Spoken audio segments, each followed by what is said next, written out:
Siendo las 12 horas, Chile continental, damos inicio a la nueva sesión de nuestro programa habitual de YouTube, que es patrocinado por el Consejo Aeronáutica del Espacio y la directiva del Colegio de Ingenieros. Y en esta oportunidad, aparte de la bienvenida a Fernando Mujica, nuestro panelista habitual, a Juan Carlos Sepúlveda, que Juan Carlos es ingeniero naval electrónico y magíster en ingeniería de sistemas espaciales.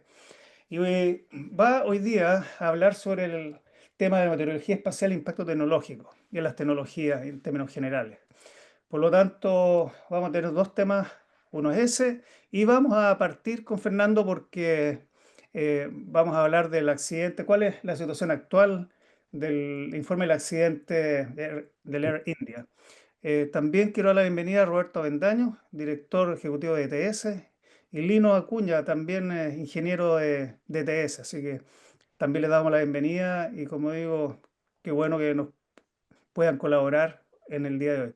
Así que Fernando, hablemos, veamos la situación de la India porque han salido mucha Sí, información y la verdad que algunas son un poco preocupantes y podemos conversar sobre ellas. buenos días. Quiero partir, digamos, mostrando un pequeño resumen que hice del, del, del, no sé si se ve ahí, Sí, perfecto. un resumen del informe preliminar de accidente del Air India, informe que hizo la Oficina de Investigación de Accidentes Aeronáuticos de la India, ¿ya? Eh, entonces, básicamente, lo primero que quiero mostrar es un cronograma que extracté del informe Mm. y lo terrible que todo pasó en solo muy pocos segundos, muy pocos segundos. Bueno, primero que nada, a las 8:07:33 le dieron el clearance al avión para que despegara y la carrera de despegue partió a las, eh, a las 8:07:37. Estamos hablando de horas UTC o GMT, como se usaban.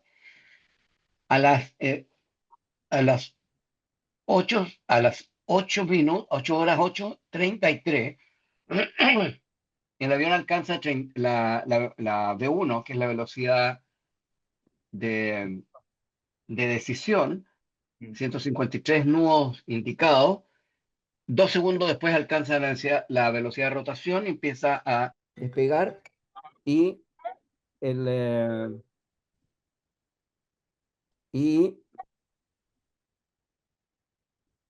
a 4 segundos después los sensores informan que el avión entró en un modo aéreo. Después 30, eh, oh, disculpen que me llaman justo. El, eh, Después, solamente 3 segundos después, alcanza 180 nudos y los sensores indican que el switch de corte de combustible del motor uno pasa de run a cutoff, o sea, de on a off. Sí. Y un segundo después le pasa lo mismo al 2. Mm. En el intertanto, en la grabación de cabina, uno de los pilotos se escucha que está preguntándole al otro por qué efectuó el corte. El otro piloto le responde que él no lo hizo. Estos son palabras textuales de lo que aparece en el informe, ¿ah? Sí. No aparece no han mostrado propiamente tal lo que hablaban. Mm. 9 segundos después de eso, del segundo corte, eh, a ver, no es segundo, bueno, eh, se muestra que el switch de combustible del motor 1 pasa de cutoff a run. Y Claro. 4 segundos después le pasa lo mismo al segundo al segundo motor. mm, Y después aparece en 9 segundos después que uno de los pilotos transmite por la radio Mayday, Mayday, Mayday. mm. Y casi inmediatamente el sistema deja de grabar. Mm. El Porque quería informe sonar aparece. algo, Fernando. ¿Mm? Quería sonar algo que es bien interesante porque en el reporte, el mismo reporte que tú tienes ahí, se habla de que la RAT, ¿ah? Que es la turbina que se despliega en forma automática ante la falla hidráulica, falla motor y falla eléctrica, se desplegó casi una vez que el avión levanta nariz y está en el aire, en el liftoff que se llama. Y es Después del algo, corte. claro, exactamente, muy, muy extraño. No, no, no, no, no, no es extraño. Lo que pasa es que se corta el motor y como el sistema sensa de que no hay, no hay energía, no hay energía, o sea, no hay motor para poder producir la energía, despliega inmediatamente hacen dos cosas, despliega el RAN Mm. y además abre la puerta del APU para Sí, echarlo a andar. O sí. sea, se supone de que cuando quedas sin energía, necesitas energía ¿cómo se llama? Para todo. Entonces, Mm. por eso se abre el RAN. No, no es Claro. que se Lo abra que pasa, antes. claro, lo que pasa, a ver, voy a aclarar mi opinión. No es que, a ver, raro es porque esas cosas no deben ocurrir cuando el avión va despegando.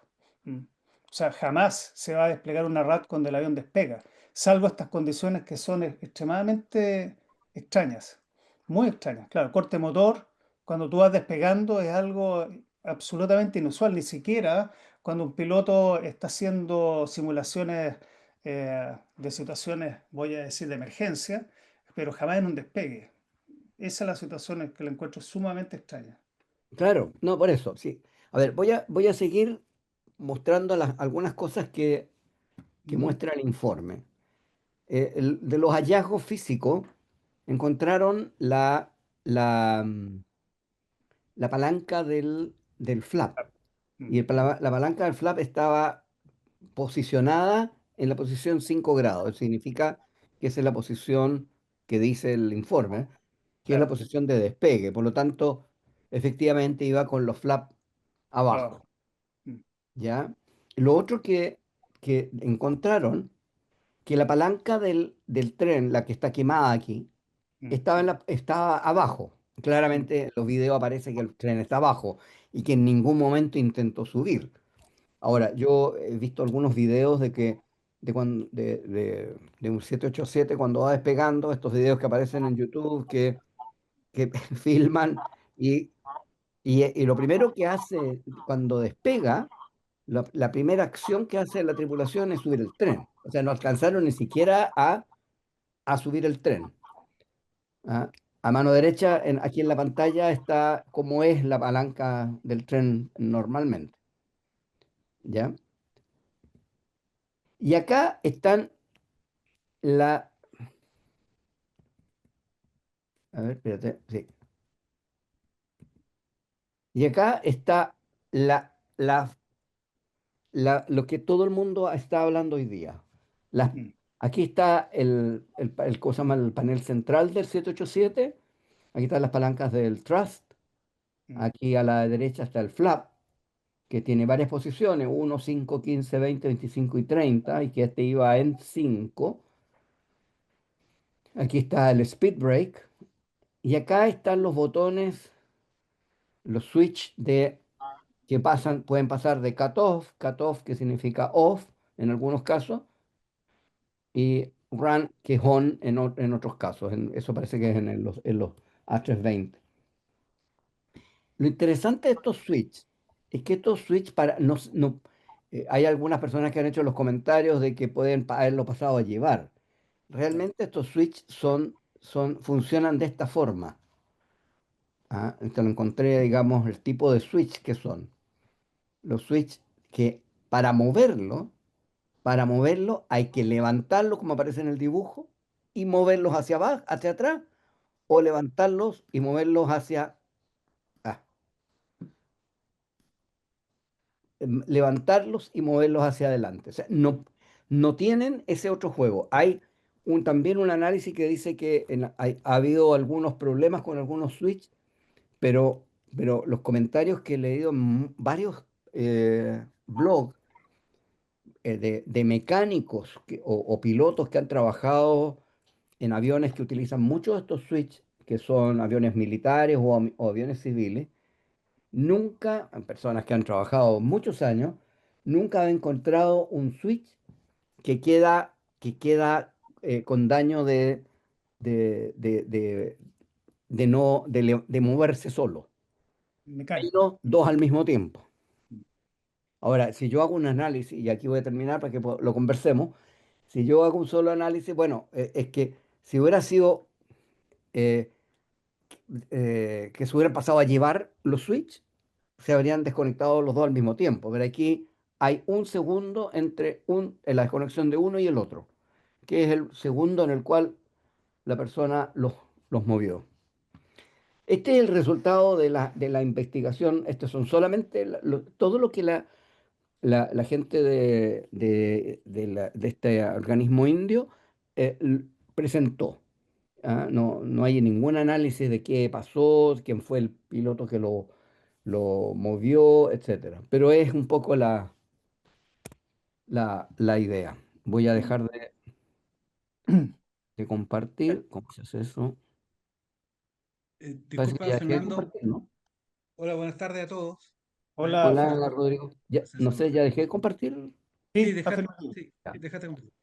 Así que Una ese es el consulta, tema. Es muy interesante, es un caso muy crítico. Así que yo lo dejo abierto para que conversemos del tema. Fernando. eh, había salido una versión por ahí de que hace unos años atrás se había hecho una advertencia en referencia a la posible falla de estos switch. ¿Recuerdas tú algo de eso? Sí, aparece también en el informe.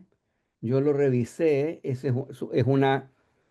Son advertencias de que el switch pueda tener alguna falla interna y que hay que revisar porque estos switches se utilizan, no el mismo switch, pero modelos distintos se utilizan en distintos aviones. En el mismo documento, que es un advisory, solamente una recomendación de aeronavegabilidad de la FAA, que hace que se verifique que,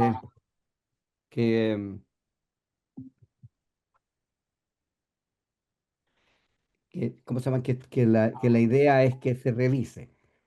pero es del 2018, así que estamos hablando hace harto tiempo y no ha habido otro. Ahora, y es un tema que conversé el otro día con alguien. Por ejemplo, ¿se acuerdan de la falla del asiento del piloto que le ocurrió a la TAM el año pasado? Bueno, Así es. cuando ocurrió eso, si hubiera habido un problema serio que no se había visto, la FAA inmediatamente tira una D. Como pasó Mm. hay una D, por ejemplo, el año pasado, de agosto, que ordena revisar el switch que, que se activó, ¿cómo se llama? El que le activaron al piloto. Entonces, si hubiera pasado algo parecido aquí, si se hubiera, la FAA no habría dicho solamente les recomiendo revisar porque tiene, no, habría sido una D independiente que hubieran tenido que ordenar cambiarlos todos o no, lo que sea. Sí. Pero Fernando, para los que no saben, al público que ve esto y no sabe lo que es una D, ¿tú podrías explicarles? sí, una D se llama a una directiva de aeronavegabilidad, Airworthiness Directive. Esa es una orden que emite una dirección de aeronáutica de un país y en el cual es una directiva, por lo tanto es una orden. Eso nadie puede no aplicarlo. Las directivas de aeronavegabilidad son básicamente por razones de seguridad. Entonces, cuando alguien dice, mire, usted tiene que cambiar este switch, por decir algo, de aquí a 30 días más o a 6 meses más, hay que hacerlo. Y las directivas de navegabilidad las emiten ya sea las autoridades aeronáuticas del país de origen del avión o del país de matrícula. En este caso, por ejemplo, en Chile, nosotros recibimos directivas de navegabilidad de Estados Unidos para los aviones que se fabrican en Estados Unidos, Canadá, Europa, etcétera, o también la DGAC de Chile emite directivas. Y y esas hay que cumplirlas sí o sí. Y si no se cumplen, el avión queda fuera de vuelo. No puede volar. Así de sencillo. Es un tema muy, muy especial. Ok, gracias. Quería añadir algo, Fernando, y luego para que Rodrigo continúe. Los switches, que estamos hablando de corte combustible, se encontraron en posición on, es decir, que estaban abiertas las válvulas de combustible. Por lo tanto, la pregunta es, ¿efectivamente se cortaron? Esa es la gran pregunta, porque Ah, en los sí. restos están claramente en posición run, que se llama, o posición on. Sí, bueno, lo que dice, no lo detallé. Lo que dice el informe es que una vez que se dieron cuenta y ¿cómo se llama? Y volvieron a ponerlos en posición run, porque eso se puede, esos movimientos se detectan Computador. en el computador. Mm, Y cuando echaron a andar el primero logró agarrar un poco empezó, sí, empezó a agarrar vuelo el motor uno. Y el otro que lo activaron 4 segundos después, empezó también de a poquito, pero no alcanzó a agarrar, porque, bueno, porque se cayó el avión, digamos. Pero básicamente sí, son súper rápidos. Lo que pasa es que hay que considerar que al cortar el combustible se quedaron sin, o sea, al mover el switch se quedaron sin combustible los motores, exacto. ¿ya? Y obviamente eso hizo, por eso y por eso quedaron en la posición on o run, ¿cierto? Porque ¿cómo se llama? Porque ahí lo llevaron, digamos. O sea, intentaron hacer algo, Rodrigo, tú querías adicionar algo. Sí, no, solamente comentar que, claro, el caso fue complicado, pero al principio se hablaba de que había altos ejecutivos de una empresa, ¿no es cierto? Empresas que tenían problemas de patentes en Inglaterra, etcétera. Pero bueno, al final todo eso fue quedando de lado. Mm, Y lo que sí que entonces entiendo hasta ahora, la duda es si fueron cortados efectivamente por alguno de los pilotos, digamos, y después intentaron recuperarlo, o si, o si realmente fallaron en algún momento. Entiendo que esta empresa aérea no había hecho la inspección. Bueno, esto lo recibí muy informalmente a última hora a través de estos WhatsApp, ¿no es cierto? Estos TikTok que decían la empresa no había hecho la revisión de los switches. Entonces ahí deja abierta la duda. En todo caso, entiendo que es el, que el lo que avión pasa es finalmente que cae por stall, digamos. es ¿Mm? que no era mandatoria. No, no, sí, sí está bien. No era mandatoria, entonces pudo haber sido, pues sí, por algo lo Claro. advertían, ¿no es cierto? Y claro, el avión finalmente cae por stall, por falta de potencia para seguir subiendo. Eso no. ya. Bueno, vamos a esperar que sigan las, voy a decir, interpretaciones, investigaciones, pero aquí hay algo bastante claro por lo que tú dices, Fernando. Es decir, en el sistema de grabación de datos de vuelo quedó registrado lo que tú dices, es decir, hubo movimiento de los switches. Entonces la pregunta que hace el piloto, el piloto en comando, y le pregunta al copiloto, ¿cortaste? ¿Por qué cortaste? No, yo no los corté. Suena finalmente algo muy, muy difícil de explicar. O sea, no sé si vayamos a tener una explicación a futuro, pero las evidencias indican lo que acaba de mencionar Fernando y tú, Rodrigo. O sea, hubo un corte y después se activaron en posición run las válvulas. Ahora, para la gente que no entiende mucho sobre los sistemas de combustible de aviones, básicamente una electroválvula, una válvula. Imagínense la llave que tiene en su casa para el agua, pero es accionada eléctricamente, con un switch on-off. Eso básicamente es lo que hacen estos switches. Dan el combustible, permiten el paso de combustible o cortan el paso de combustible. Y se corta el paso de combustible, es lo mismo que le pasa a un automóvil. Usted le corta el paso de combustible, el motor se va a detener. Así de simple. En una aeronave eso es gravísimo cuando está a baja altura y no tiene ni siquiera tiempo de planear ni tomar alguna acción. Hay un Así que, detalle, perdón, Eduardo, sí, hay un detalle porque una cosa es si el switch tiene alguna falla interna, ¿no es cierto? Y se corta la señal de on, ¿ya? O se pasa a off por un problema interno. Yo entiendo que el movimiento del switch es mecánico, o sea, hay que así tirarlo es, con la mano, bajarlo y soltarlo. así es. Y eso no podría ser una falla.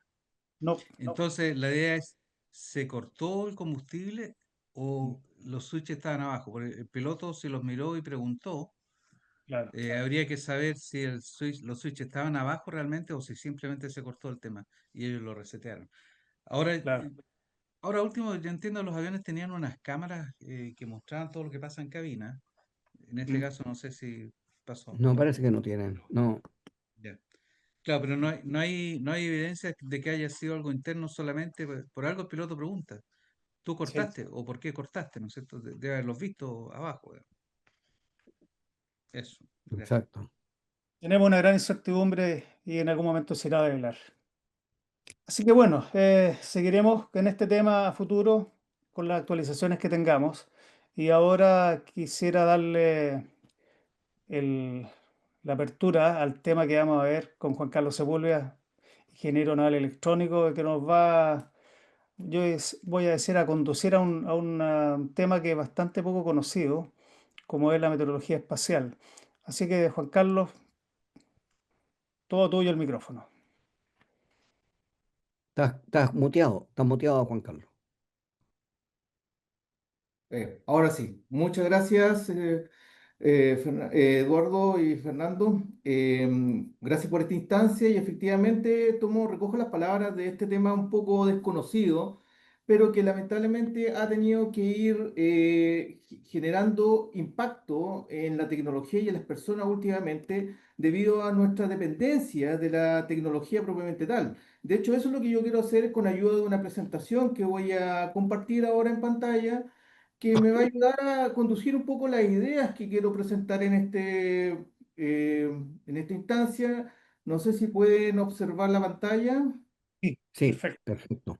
Ya, déjeme solamente reducir eso y voy a hablar sobre un aspecto importante de la meteorología espacial, el concepto de meteorología en sí. Déjeme aquí.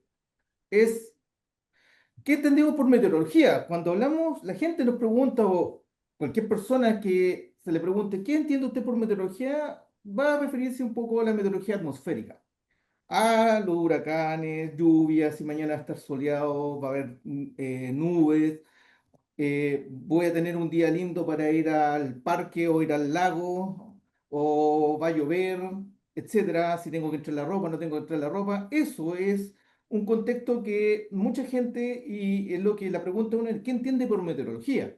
Sin embargo, cuando agregamos a ese entendimiento de energía y espacial, ¿a qué nos referimos? Esa es la gran consulta y un aspecto que en mi desempeño en el ámbito espacial durante un largo tiempo ha sido un aspecto importante y un aspecto también a evangelizar, producto de que no es que la importancia radica en temas, por ejemplo, operacionales, sino que también entender la dinámica que rodea el planeta Tierra, que en ciertos aspectos también puede influir lo que es la meteorología espacial, incluso en la meteorología aeronáutica o en la meteorología común y corriente que nosotros vemos en la televisión, por ejemplo. Entonces, bajo esa circunstancia, uno puede empezar a entender de que la meteorología espacial tiene un impacto, por ejemplo, o una visualización clara en los sectores polares o australes, en el hemisferio norte, en el polo norte. Tenemos los eventos llamados las auroras boreales, que son estas especies de cortinas de colores que flotan o se mueven en el cielo y que básicamente son la representación de la radiación solar colisionando e interactuando en el campo magnético de la Tierra. Cuando esta actividad incluso es mayor, existe evidencia de estas auroras ocurriendo en el Polo Sur, que no es común y que se denominan auroras australis. Un aspecto también dentro de la aeronáutica es sumamente importante tener en cuenta en la meteorología espacial, específicamente porque hoy en día la aeronáutica depende mucho de sistemas de navegación o apoyo de sistemas espaciales, que ante eventos de meteorología espacial o clima espacial, como algunos lo conocen, de gran intensidad, estos se pueden ver afectados. Nuevamente, tomando en cuenta de que esto también puede llevar a un riesgo en la seguridad aeronáutica. También la electrónica y los sistemas de potencia, o sea, las redes de distribución eléctrica se pueden ver afectados por este tema y lo voy a ejemplificar más adelante en casos específicos en los cuales se ha identificado que la actividad solar de gran intensidad ha tenido impacto sobre la distribución eléctrica alrededor, en ciertos casos muy específicos. Y finalmente también, hoy en día todos tenemos una facilidad de acceder a servicios como por ejemplo Google Maps, Waze, que usan como referencia para nuestra ubicación y nuestro desplazamiento sistemas espaciales que pueden verse afectados por actividad solar, dejando incluso en ciertas ocasiones áreas completamente sin señal de GPS o sin señal de navegación producto de alguna actividad solar. Y eso simplemente termina afectando la vida cotidiana. Situación que mucha gente tampoco asume o no entiende o tampoco no tiene conocimiento de este tema, pero que eventualmente podría afectar en su diario vivir. En este contexto, me gustaría tomar estos tres puntos, que uno es el medio ambiente espacial. ¿Qué es el medio ambiente espacial como tal? ¿Qué desencadena en los conceptos de meteorología, que es la forma de predecir, prospectar este comportamiento? ¿Cómo se monitorea o cómo es la forma de conocer lo que está ocurriendo y los efectos que pueda tener y que ha tenido en el planeta Tierra, directamente en la tecnología como tal? Entonces, ¿qué medio ambiente o clima espacial, la RAE o incluso las traducciones del idioma inglés, weather, space weather, pueden llevar a medio ambiente espacial como un aspecto mayor, o el clima espacial es como cuando hablamos algo de más local, algo, por ejemplo, el planeta Tierra? Y medio ambiente espacial es un poco más amplio, estamos hablando del planeta Tierra, sus órbitas o incluso su extensión hacia otras partes del sistema solar.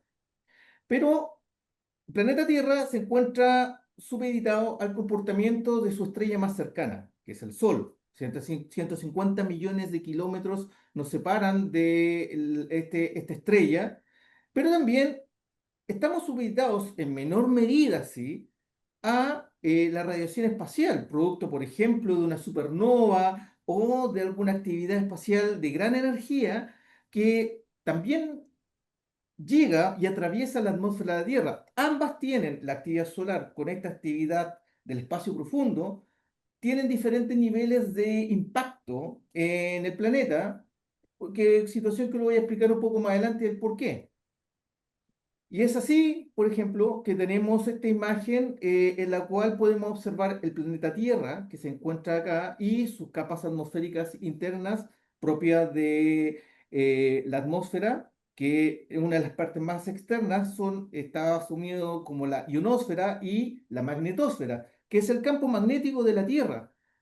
Pensemos la Tierra como una especie de gran imán, con un polo norte y un polo sur, en la cual se existen líneas de campo que se van proyectando tanto a nivel atmosférico como fuera del planeta Tierra, pero que sirven, aparte para, por ejemplo, lo más común para nosotros es la brújula. La brújula funciona alineándose a las líneas de campo del campo magnético de la Tierra. Pero este campo magnético de la Tierra, más allá de ayudarnos a la ubicación magnética, navegación de las más antiguas que existen, es un campo de protección. Y estos campos de protección, al extenderse hacia afuera, forman un área que se denomina los anillos de Van Allen, que, como se puede observar en la pantalla, tienen distintas áreas de extensión y de dominio que van desde los 500 kilómetros a los 1600, después existe una especie de área de menor impacto a un área de mayor externalización, pero de menor protección, que es de los 10.000 kilómetros hasta los 75.000 kilómetros, e incluso más si observamos la parte derecha de la pantalla, que es la extensión del campo magnético de la Tierra, producto de la actividad solar que en términos de traducción se denominaría como el viento solar, que impulsa y expele el campo magnético de la Tierra como una vela hacia la dirección del espacio profundo. El Sol es un reactor nuclear. O sea, en términos generales, es un gran reactor nuclear que genera calor, pero entre ese calor existen partículas cargadas y existe radiación, tanto ionizante como no ionizante. Y esa radiación se expande omnidireccionalmente por todo el sistema solar, afectando a todos los planetas, y el planeta Tierra no está ajeno a ese tema. Y dependiendo la energía con la cual se muevan estas partículas y su velocidad también, es qué tanto impacto vamos a tener en la atmósfera terrestre. Y esta misma actividad genera una especie de protección, pese a que nos está afectando, de la radiación cósmica, ya que la radiación cósmica se ve disminuida, incluso repelida por esta misma actividad solar. No sé si hasta ahora ha sido claro un poco la explicación, si hay alguna especie de consulta que podemos Va muy tener. bien. Pero quería, sobre todo para la gente que no está muy interesada en esto, hacerte dos preguntas. Ujú. Uno, ¿qué pasaría si no existiera el anillo Van Allen o los anillos Van Allen? Y la segunda, si tú nos pudieras explicar la diferencia entre la radiación ionizante y la no ionizante. Ya. Efectivamente, mira, un ejemplo claro de la primera pregunta es ¿qué pasaría si no existe el cinturón o sea, los anillos o cinturón de Van Allen, como se le conoce también? Es ver el planeta Marte. Marte es un claro ejemplo de una estructura astronómica, de un planeta que, producto de algún evento geológico en su pasado, perdió sus anillos o su cinturón de protección magnética. De hecho, Marte no tiene un campo magnético que lo proteja, por lo cual su atmósfera también es extremadamente tenue y la radiación que llega a la superficie de Marte es extremadamente elevada, que puede causar para entidades biológicas daños severos que incluso pueden llevar a la muerte. Ese es un aspecto importante de considerar, por ejemplo, para futuras misiones que están proyectando para Marte, en que más allá de que la atmósfera no tenga oxígeno, que la atmósfera es muy tenue, es tan tenue que, por ejemplo, existen 0 grados a ras de piso, existe 15 grados a ras de piso, pero al metro de altura de la superficie de Marte ya van menos 15 grados. O sea, la atmósfera es extremadamente pequeña. ¿Por qué? Porque esta actividad solar arrasa o se lleva esta atmósfera. Y por ende también la radiación que posee. Entonces, si eso lo proyectamos a nuestro planeta Tierra, es que de no contar con esta radiación de Van Allen, técnicamente nosotros ningún elemento sea, ninguna biología, elemento biológico podría existir. Podría eventualmente haber alguna mutación de extremófilos que se conocen que podrían existir en situaciones muy particulares, pero en sí, la vida como la conocemos no tendría posibilidades de existir si este cinturón no nos protegiera de la radiación solar. Y eso, ahora llevando a la segunda pregunta, de la radiación ionizante y no ionizante, es que existen dos tipos de radiaciones. La no ionizante es la emisión mayoritariamente de electrones que viajan en la atmósfera, por ejemplo, y que al interactuar con la biología, no causan un daño o no causan un cambio estructural, molecular o a nivel atómico que pueda alterar la materia. Por ejemplo, las ondas de radio, la radio, el celular, que nosotros hablamos, emite radiación no ionizante, atraviesa nuestro cuerpo, pero no causa un daño inmediato. Ahora, existen varios estudios que hablan de que la excesiva eh, proyección o la excesiva acumulación de radiación no ionizante podría eventualmente causar un problema, pero ese es otro tema. Pero en sí la radiación ionizante es que son partículas que interactúan con la materia y no causan una alteración química molecular en esta.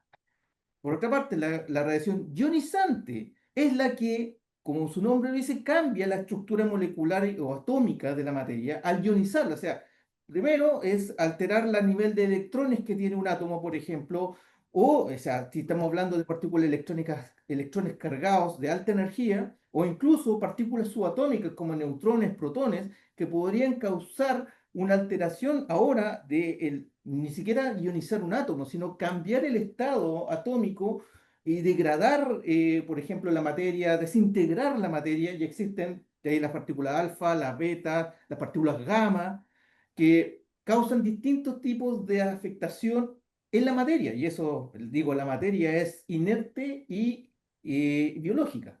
Entonces ahí tenemos estas dos grandes diferencias y en donde la radiación ionizante es la más peligrosa y es la que nuestro magnetosfera o nuestro cinturón de Van Allen nos protege y mantiene el planeta Tierra como el único planeta en sí que puede tener vida gracias a esta protección. No sé si eso pudo responder un poco a la pregunta.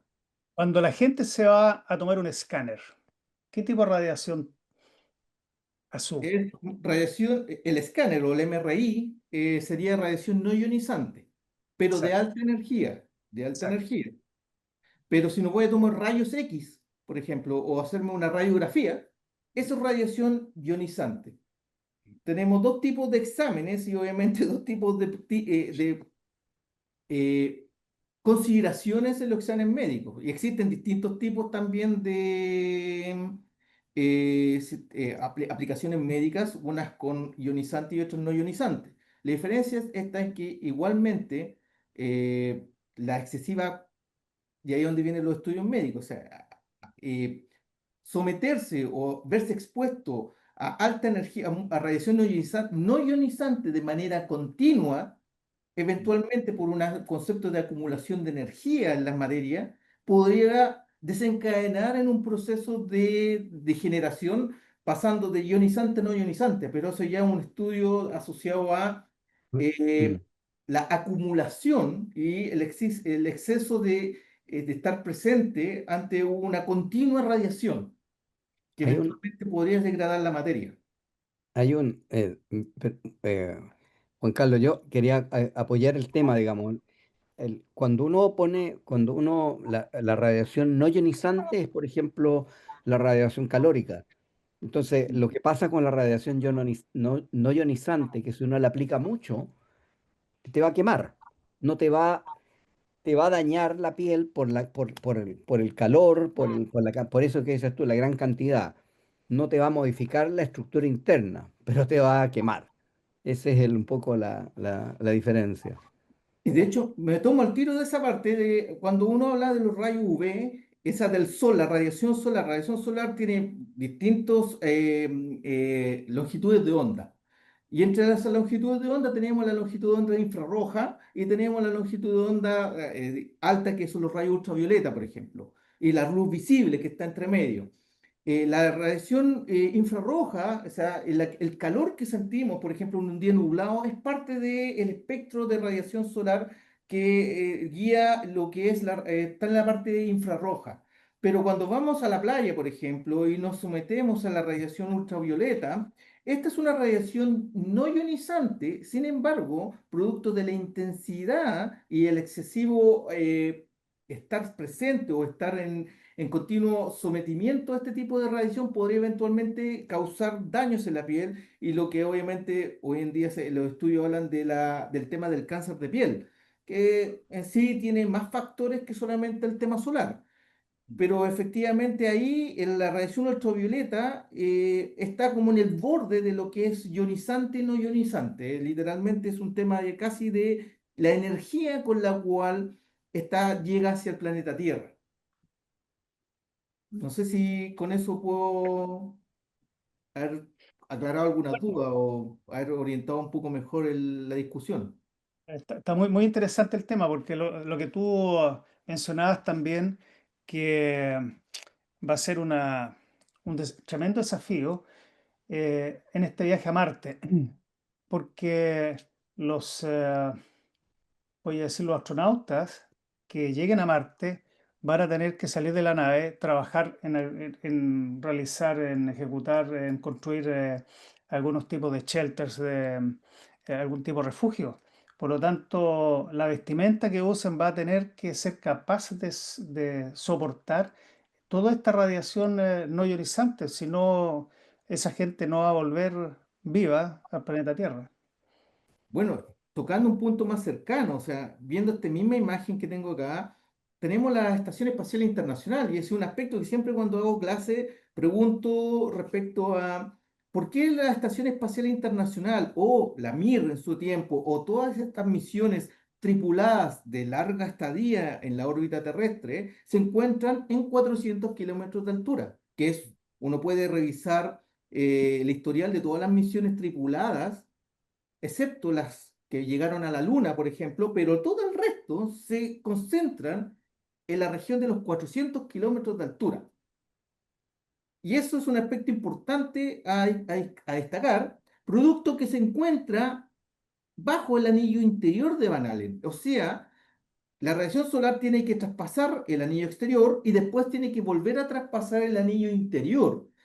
Situación que a los 400 kilómetros de altura existe una protección natural para la radiación ionizante y no ionizante que el Sol emite. O sea, no es una protección completa, porque ahí en los diseños de la Estación Espacial Internacional tenemos paredes blindadas, trajes, cuando los astronautas hacen sus caminatas exteriores, trajes blindados para ayudar a disminuir la absorción. Y aún así, los astronautas, por eso son 6 meses en órbita, es por su exposición a la radiación espacial.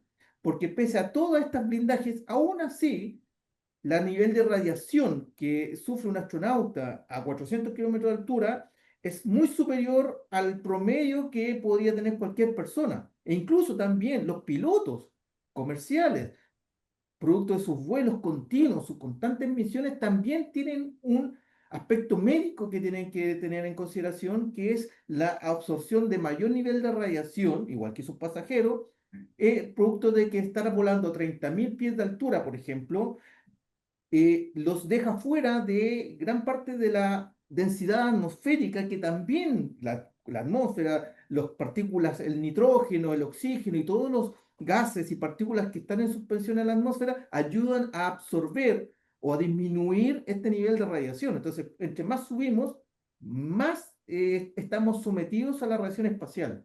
Entonces, un aspecto importante es que los astronautas llegan hasta 400 kilómetros de altura porque es la altura de seguridad para operar en la órbita terrestre por largo periodo de tiempo. Si queremos pensar en ir a la Luna nuevamente, o en ir a Marte, o cualquier otro tipo de exploración espacial humana, se tiene que considerar distintos niveles o procesos de protección, tanto en las naves espaciales o los dispositivos que se construyan para este efecto, y trajes y elementos que nos permitan asegurar la vida de estas personas que van a viajar al espacio. Ese es un aspecto importante a tener en consideración. Aprovechando el tema, está la existencia de las tormentas solares. Sí. ¿Qué mecanismos de detección de la tormenta, porque son segundos prácticamente antes que lleguen a la estación solar o a una nave que esté volando en el espacio? ¿Qué mecanismos hay para detectar la tormenta solar y poder protegerse? Hay mecanismos, de hecho lo tengo considerado un poquito más adelante, pero hay sensores orbitales, tanto en órbitas cercanas a la Tierra, como también en ciertas órbitas que se llaman los puntos Lagrange, que son órbitas que se encuentran definidas, son cinco puntos Lagrange, en la cual son puntos en donde la sumatoria de las fuerzas gravitacionales, por ejemplo, tienden a, entre comillas, a estabilizarse y que un objeto que esté en ese punto se mantenga lo más estable posible. Y ese es uno, por ejemplo, la Lagrange 1, tenemos la Lagrange 1 y la Lagrange 2, que son 150.000 kilómetros, aproximadamente 0,1 unidad astronómica, que se encuentra, por ejemplo, en este lado, en este sector entre la Luna y la Tierra. Es una posición en la cual si yo pongo un objeto en ese lugar, se va a mantener constante en esa órbita y en esa posición por un largo, me equivoqué, corrección, el Lagrange 1 son 1,5 millones de kilómetros, me quedé corto, 1,5 millones de kilómetros, en la cual se posicionan satélites o sistemas espaciales muchos de los cuales se encargan de, en el Lagrange 1, que está acá mirando hacia el Sol, a estudiar el Sol, y el Lagrange 2, que es por el lado opuesto, son los que, por ejemplo, estudian el espacio y hacen un mapeo como por ejemplo lo que fue la misión Gaia de la Agencia Espacial Europea. Entonces, muchos de estos sensores solares se encuentran ubicados o en la órbita terrestre o en el punto Lagrange. Y hay otros, por ejemplo, la Parker Solar Probe, que es esta sonda que se está viajando hacia el Sol, está avanzando hacia la heliosfera, también emite o sensa y transmite esta información a la Tierra, y eso nos permite tomar medidas. Efectivamente, tenemos que considerar que hay dos tipos de radiación.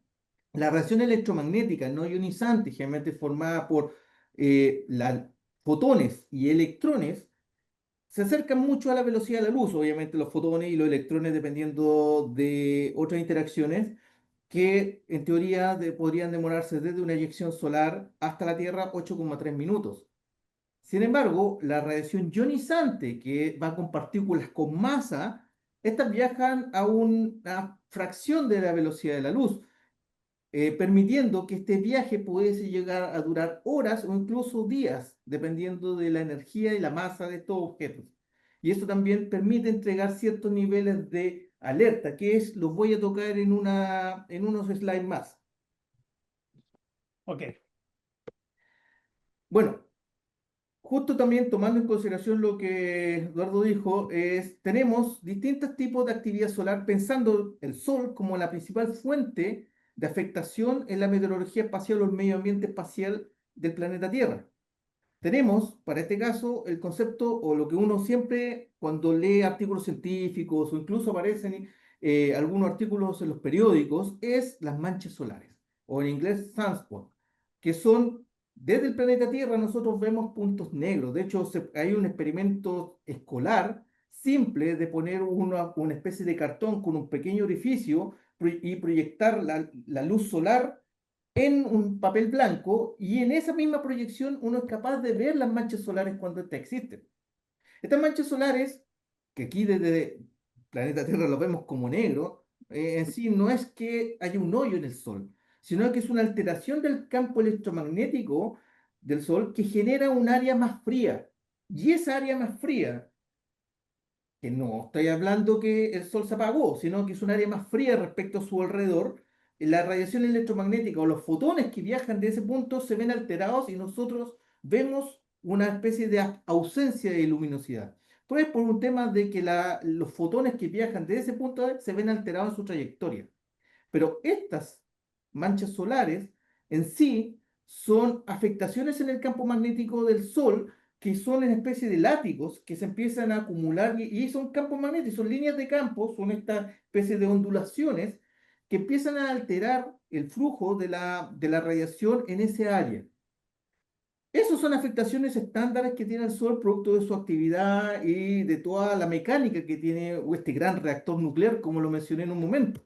Sin embargo, ¿cuál es el problema? Es que cuando la acumulación de energía en estas manchas solares excede la gravedad del Sol y la energía es tan grande, empiezan a generarse el llamado concepto de prominencias. Las prominencias son estas especies de plasma solar que se ve conducido por estas líneas de campo en extrema desorden o entropía, que empiezan a salir o a extenderse fuera del Sol. Y estas prominencias son el puntapié inicial para generar lo que denominamos nosotros las llamaradas solares, que es que esta prominencia con este plasma de tan alta energía genera en un momento el rompimiento de las líneas de campo del campo magnético del Sol, generando un latigazo. Literal, es como un latigazo que transfiere toda esta masa, este plasma, hacia el exterior del Sol, en una trayectoria que puede o no coincidir con el planeta Tierra. Y podríamos decir, gracias a Dios, gran parte casi el 95-90% de la actividad solar extrema ha sido hacia cualquier parte del sistema solar, menos hacia donde el planeta Tierra está. Si no, quizás no estaríamos hablando en este momento. Entonces, las llamadas solares o flare es cuando estas prominencias colapsan y la materia o el plasma solar que está en ese lugar, que es materia en sí, en muy alta temperatura y en muy alta energía, se eyecta fuera del Sol. Pero estas llamadas solares tienen diferentes niveles. O sea, en sí es plasma que se ve eyectado, pero si estas prominencias son extremadamente violentas o ocurren en periodos el Sol tiene un periodo de cada 11 años, que igual lo voy a explicar un poquito más adelante, de actividad solar, en donde cada 11 años el campo magnético del Sol tiende a cambiar. Estas llamaradas o estos latigazos es como una especie de una pala. Esta pala toma material solar de la corona solar, o sea, de mucho más adentro de la superficie del Sol, y arrastra toda esta materia hacia el exterior. Y es ahí donde nosotros hablamos de los que es la eyección de masa coronal, o CME, que por sus siglas en inglés. Se llamará solar, es la eyección de plasma. Pero cuando esta eyección de plasma está asociada a una alteración magnética muy grande y muy alta energía, tiende a tomar más cantidad de masa de la corona del Sol y eyectarla junto con este latigazo, produciendo lo que son las eyecciones de masa coronal, que son los eventos más peligrosos que la naturaleza de nuestro medio ambiente local, espacial, presenta. ¿Por qué? Porque básicamente, si es una de estas eyecciones solares de gran energía que se tiene conocimiento, porque han observado aquellas que no apuntan a la Tierra, pudiesen eventualmente golpear, incluso hay teorías que hablan de que parte de las múltiples extinciones masivas que ha tenido el planeta Tierra, podría al menos una, haberse debido a una actividad solar extrema. Entonces, eso es algo importante tener en consideración y obviamente tener en el planeta Tierra, obviamente, medidas para hacer frente a este caso. Y es así, por ejemplo, que, como lo dije, el Sol tiene una dinámica en la cual su campo magnético, en términos generales, cambia, hace un shift de norte-sur, sur y norte, empieza a cambiar, y este proceso de cambio ocurre cada 11 años, promedio. Este estudio solar siempre ha sido, el Sol ha sido un enigma y un ámbito de estudio histórico. Sin embargo, desde mediados del siglo XVIII, es 1752 aproximadamente, se empezó a tomar el registro de la actividad solar y se identificaron periodos de 11 años en la cual aumentaban los puntos, las manchas solares y en otras disminuían las manchas solares. Entonces, en función de este indicativo, se empezaron a tomar en consideración estas acumulaciones de manchas solares, generando lo que hoy conocemos como el ciclo solar, 11 años. Y desde 1750 aproximadamente hacia la fecha han ocurrido, estamos en el siglo 25. Esta imagen muestra el siglo 24, en la cual solamente por acumulación de manchas solares, uno puede observar, por ejemplo, que en 1960 existió una alta actividad solar, producto de la acumulación de manchas solares, incluso en 1780, y en esta área que también ocurrieron una acumulación mayor de actividades solares que coinciden también con algunos eventos registrados por historiadores, por científicos, por ejemplo, de tener presencia de auroras boreales en latitudes más ecuatoriales, situación que en términos normales no existe. O sea, yo no veo una aurora boreal en Miami, pero hay registros, por ejemplo, de que sí han habido presencia de estas auroras. Por ejemplo, los chinos, que en su lugar más al sur, han registrado y han pintado eventos en los cuales el cielo es como lenguas de fuego, y no asociado perdón, a que haya existido lluvia de meteoritos, sino a auroras que se hayan presentado. Y eso demuestra una actividad intensa solar, en lo cual probablemente parte de una eyección de masa coronal haya golpeado la Tierra en ese instante. Y es así como llegamos nosotros al siglo XXV, que partió a finales del año 2019 y se tendría que renovar ya hacia el año 2031 aproximadamente. Y esta imagen sacada del NOAA, del National Oceanographic Observatory Agency, Atmospheric Agency, tenemos la ubicación de distintas manchas solares que se han registrado y, por ejemplo, uno puede observar que el año 2025 estamos acá, esta información que está aquí data de mayo de este año. En mayo de este año hubieron al menos 3 eventos solares que incluso salieron en las noticias y tuvieron un impacto bien específico en la aeronáutica, en la navegación, incluso en la minería. De hecho, quiero hablarlo un poco más adelante, pero estos puntos de manchas solares en que entre más sunspot o manchas solares exista, mayor es la probabilidad de un evento como un solar flare o una llamarada solar o una eyección de masa coronal.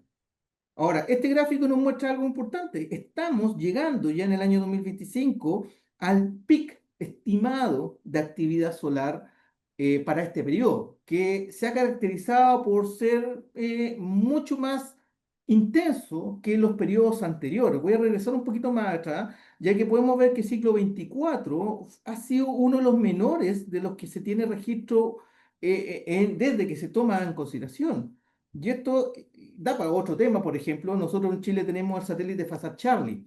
FASAT Charlie lleva 13 años en órbitas y un aspecto importante de su permanencia en órbita y funcionalidad es porque la actividad solar durante su lanzamiento y gran parte de su periodo de vida fue mucho menor a la anticipada, situación que ha permitido realizar menos correcciones orbitales, menos posibilidades de sufrir un daño irreversible por radiación, etcétera. Entonces, sumamente importante tener en consideración. Pero, sin embargo, en el año 25 ya estamos sufriendo o estamos evidenciando una actividad solar un poco mayor a la anterior que ha causado varios eventos que los voy a tocar más adelante.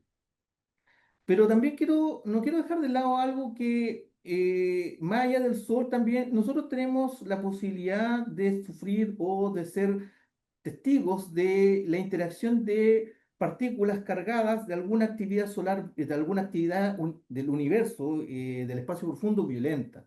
Supernovas, agujeros negros, etcétera, que emiten distintos tipos de partículas, tanto subatómicas como atómicas, que eventualmente pueden llegar al planeta Tierra. Una de esas partículas, por ejemplo, son los llamados neutrinos.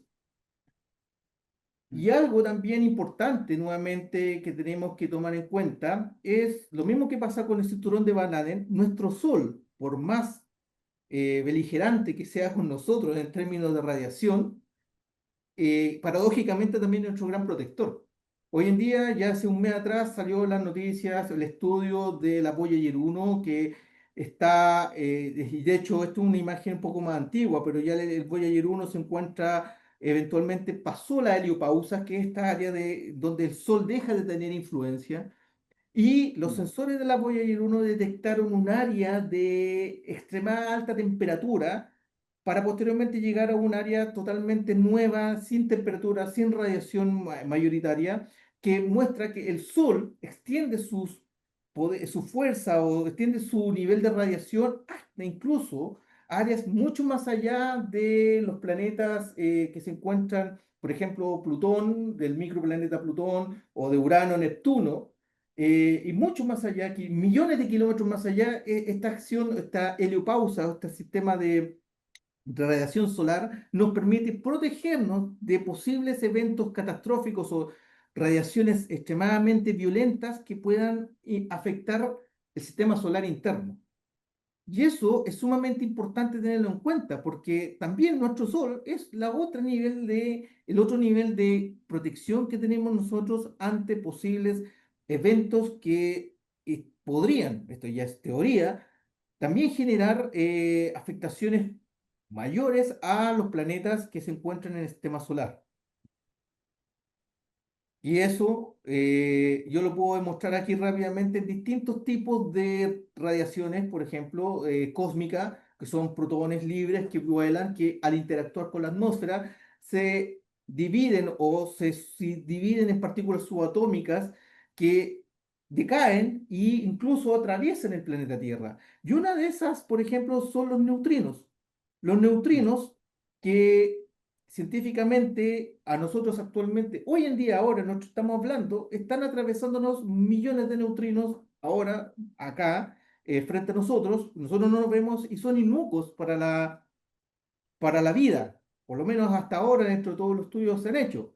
Y es aquí donde está la parte más paradójica. La humanidad ha tenido que crear tecnología para poder medir o poder detectar estos tipos de partículas que tienen que su detección y su estudio son sumamente valiosos para la ciencia y entender cómo funciona el universo. Y es aquí como quiero dejar esta imagen del Super Kamiokande, que es una bóveda japonesa en Japón, que está enterrada con agua, que tiene distintos sensores cuya funcionalidad es netamente detectar los neutrinos, que son partículas muy elusivas, pero que se han debido crear esta estructura o infraestructura tremenda solamente para detectar estas partículas y entender su comportamiento, y por ende eso nos ayuda a entender otras cosas que nosotros desconocemos del funcionamiento propio del universo. Así que esto no lo muestro solamente con parte de información, pero de que sí hay un efecto, hay un evento de radiación espacial que atraviesa el planeta Tierra, pero que en términos estadísticos son descartables en términos para pensar en un nivel de afectación sobre la tecnología, sobre la biología. No sé si hasta ahora ha sido claro o han habido algunas consultas. Hasta ahora parece que no. Si hay alguna consulta, algún tema Por eso yo para... ahora sí, quiero pasar al área de monitoreo, o sea, para responder la pregunta que se hizo hace un rato atrás respecto a cómo te hace este monitoreo de la radiación espacial. Bueno, esta es una imagen en la cual aborda el concepto de solar tsunami. Es un aspecto también, es una cuña científica que usan los meteorólogos espaciales, que hablan de que cuando hay llamadas solares o hay eyecciones de masa coronal, se genera una especie de ripple con energía, que es un tsunami de partículas que se esparcen alrededor del Sol, y algunos de ellos pueden llegar al planeta Tierra, pensando que el Sol, cuando hace una eyección de masa coronal, sería un análogo de un terremoto, y esta masa es un tsunami. Para este efecto, existen distintos sensores en la Tierra que observan el Sol, o sea, observatorios, radiotelescopios, telescopios que están observando el Sol en distintas partes, porque es una red de monitoreo que se suma a sistemas espaciales en la órbita baja o cercana a la Tierra, y sensores, como lo mencioné anteriormente, que se encuentran, por ejemplo, en el Lagrange 1, que es esta posición orbital a 1,5 millones de kilómetros de la Tierra, que apuntan hacia el Sol. Y entre esos sensores destacamos, como lo mencioné anteriormente, la NASA Parker Solar Probe, que es esta sonda que está viajando hacia el Sol. Tenemos en esta posición orbital el Solar Orbiter, el SOHO, Solar Observatory and Heliocentric Observatory, el SDO, y los satélites GOE, que se distribuyen tanto en órbitas bajas como en este sector, mayoritariamente en sectores de acá, de cercano a la Tierra, que son parte de la red de observación solar existente en el planeta Tierra. Pero ¿qué miden? O sea, ¿cómo se mide una eyección de masa coronal? ¿Cómo se mide la radiación espacial? Para ese efecto, existe un concepto creado que se denomina el índice planetario o el KP Index. El KP Index es un índice que muestra el estado geomagnético de la Tierra, o sea, el comportamiento de este cinturón de Van Allen y este campo magnético de la Tierra que nos rodea. Es un indicativo de que entre más excitado esté este campo magnético, mayor es la actividad solar que existe, y por ende mayores posibilidades de afectación en la superficie de la Tierra puede ocurrir, o en los sistemas espaciales que operan en las órbitas cercanas a la Tierra. Este KPI Index obviamente tiene distintos tipos de medición que va a una escala de 0 a 9, y que se basa específicamente, ¿y cómo se mide? Es el nivel de radiación solar en torno a la velocidad de las partículas que viajan desde el Sol hacia la Tierra y obviamente el cambio en las constantes de medición del campo magnético de la Tierra.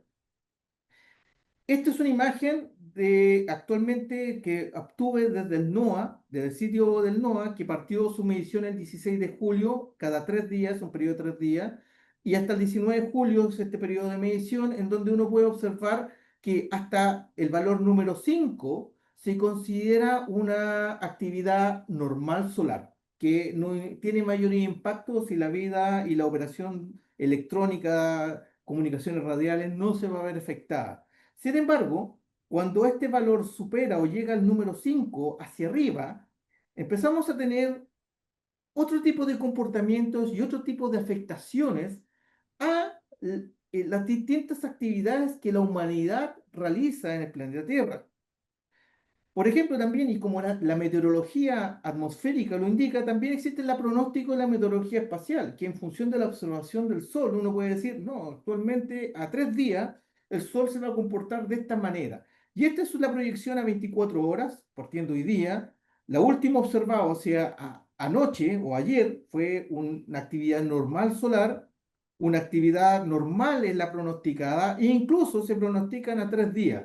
Y podemos observar aquí un pequeño pic de actividad, producto de que obviamente el Sol está en su máximo solar y puede tener ciertos niveles de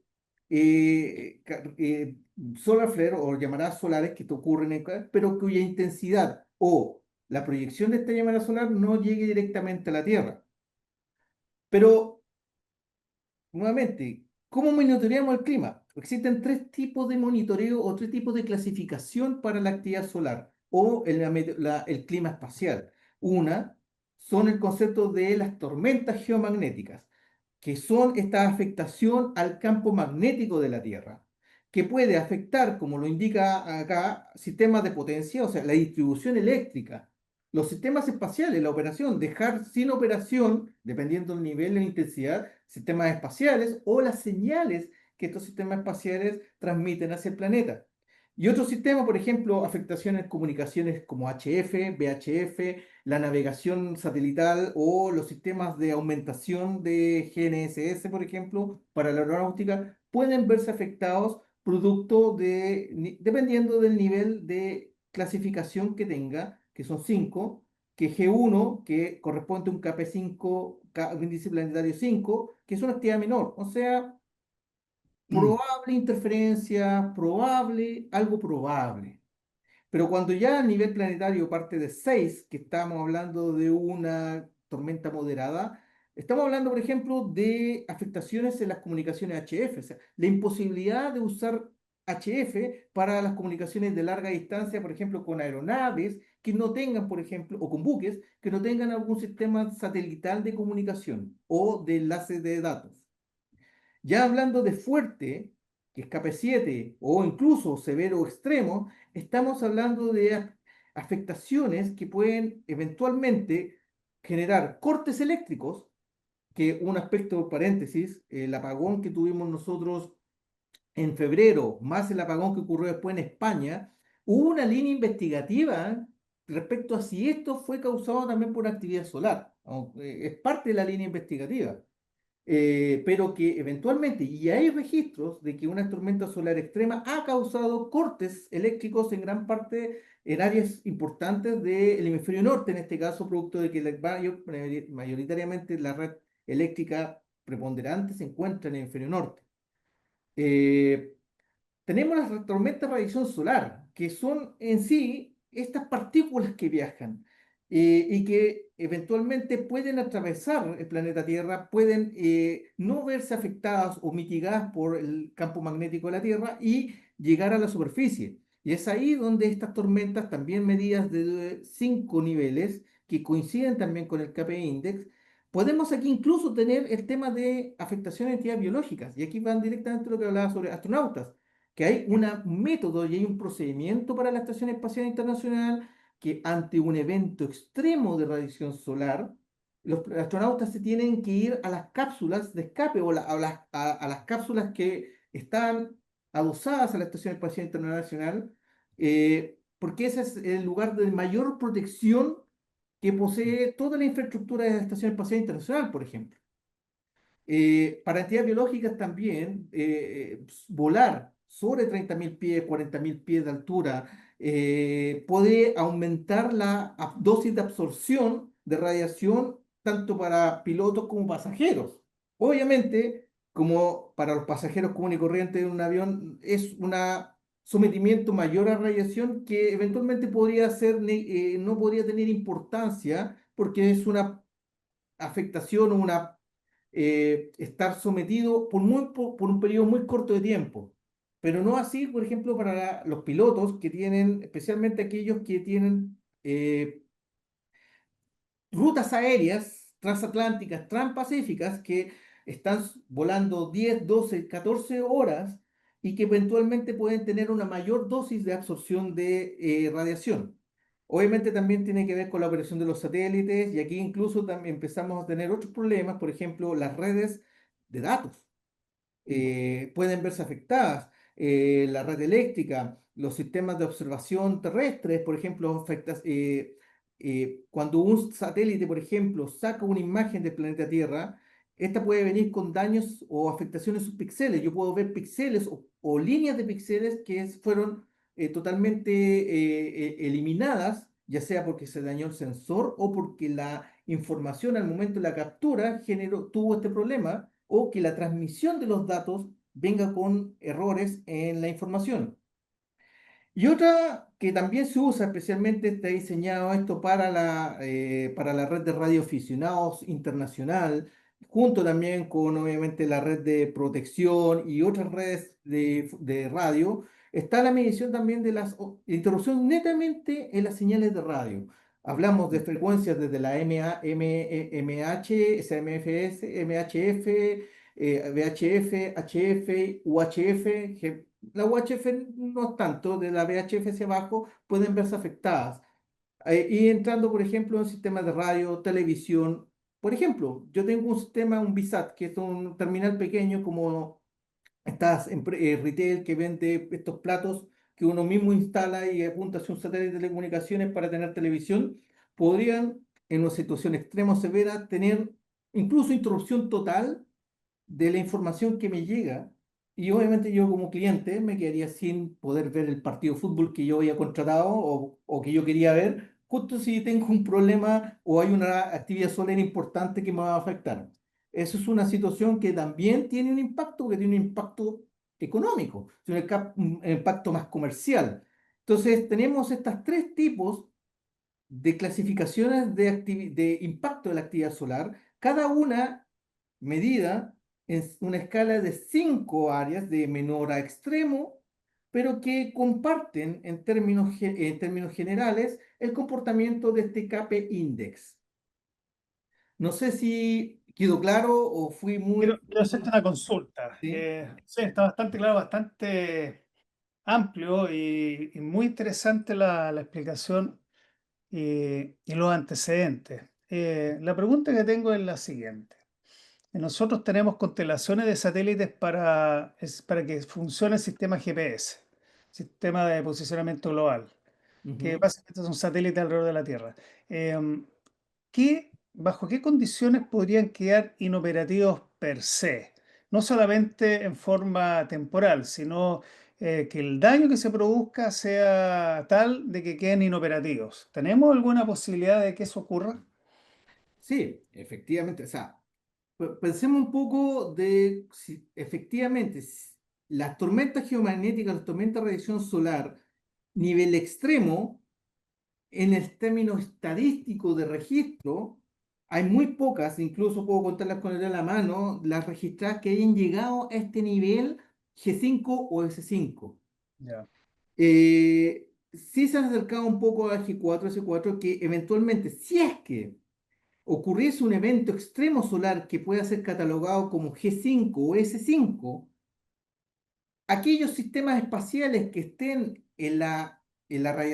sometidos en ese momento a ese aspecto solar, por ejemplo, apuntando, operando en el día, podrían recibir eventos de radiación de tal intensidad que podrían inoperabilizar sus sistemas electrónicos. Ya. Y eso ocurrió. La diferencia es que muchos sistemas tienen satélites de spare en órbita. Por ejemplo, el sistema GNSS, que tiene el GPS, tenemos GLONASS, tenemos el Beidou, tenemos el Galileo, tenemos los regionales, los indios, los coreanos, los japoneses.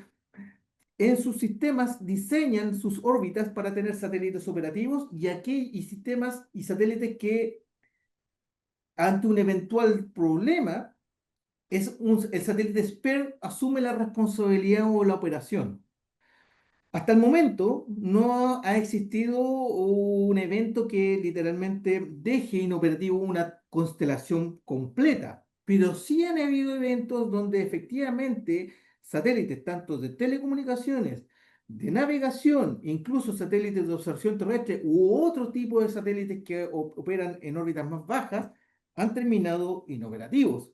Y eso hay registros. Y tengo un ejemplo que lo voy a decir más adelante de Starlink, que sufrió la pérdida de aproximadamente 40 satélites al momento de su lanzamiento, que coincidió con una tormenta solar que literalmente frió, o sea, hizo freír los circuitos en buen chileno de estos satélites, dejándolo casi inoperativo la totalidad del lanzamiento que se hizo en esa época. Estoy hablando del año 2022.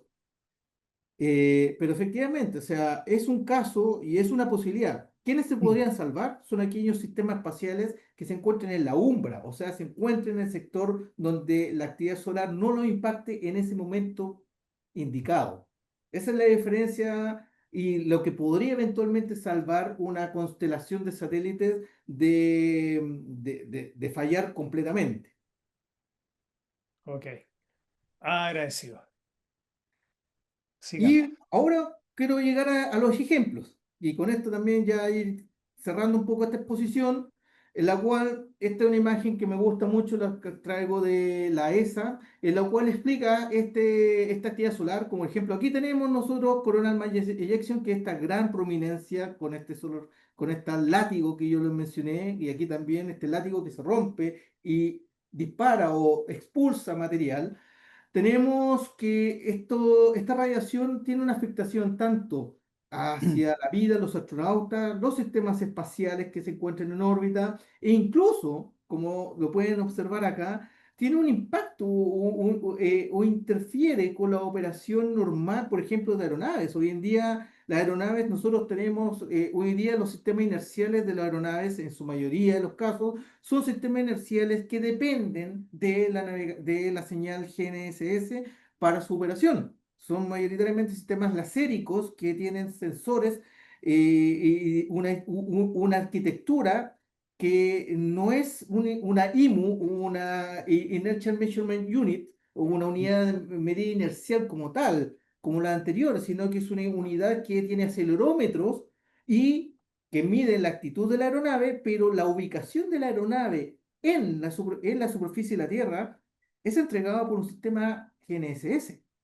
Entonces, hoy en día, cortar el sistema GNSS literalmente causaría un problema, y lo voy a mostrar más adelante, en la navegación aérea, si estamos hablando, por ejemplo, de lo que es RPN, como regla de navegación, de vuelo. Entonces, ese es uno, pero no solamente el avión se ve afectado, ya que, por ejemplo, los sistemas de extracción de petróleo o aquellas de estas plataformas que se encuentran en sectores extremadamente difíciles de acceso, su única forma de conectividad son las telecomunicaciones. Actividad solar puede dejar sin comunicaciones estas centrales y por ende hay protocolos que establecen de que la producción, por ejemplo, se tiene que detener, etcétera.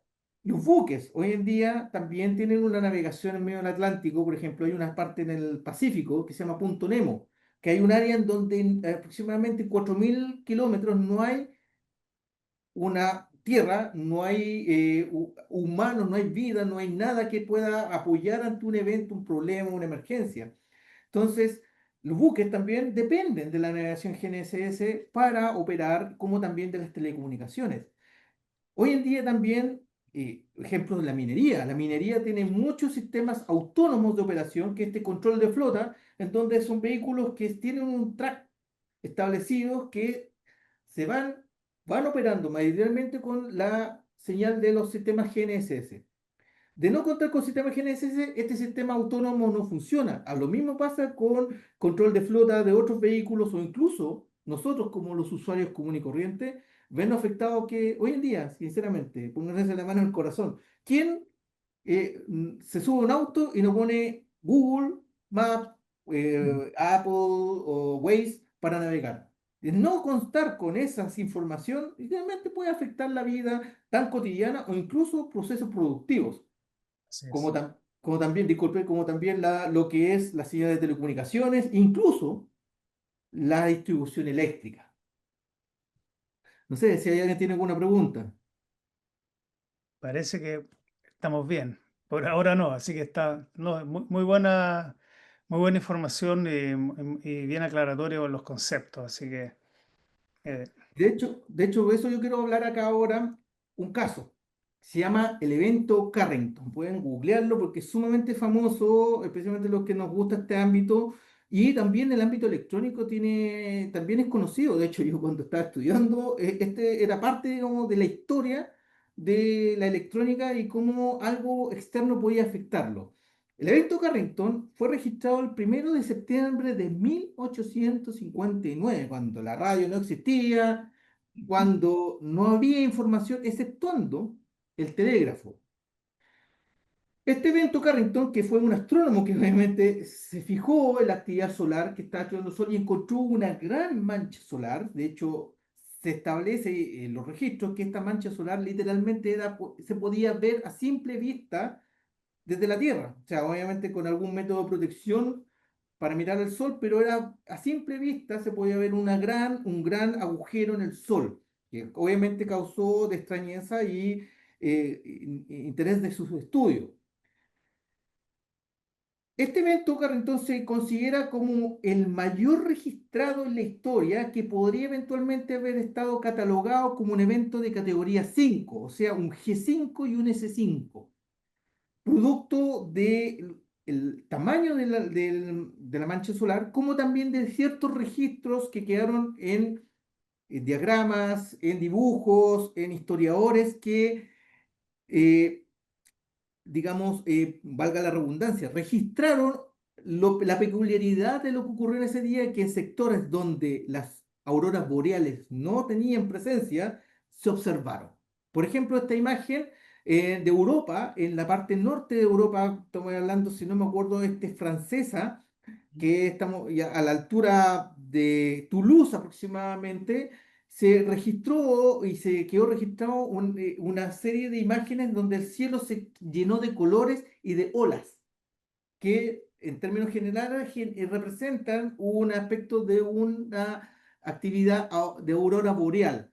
Los chinos también dejaron registrados en este evento también de una serie de oleajes o strips de colores que surcaban el cielo y que obviamente para algunos casos casi fue un evento o un pronóstico de que el fin de los tiempos.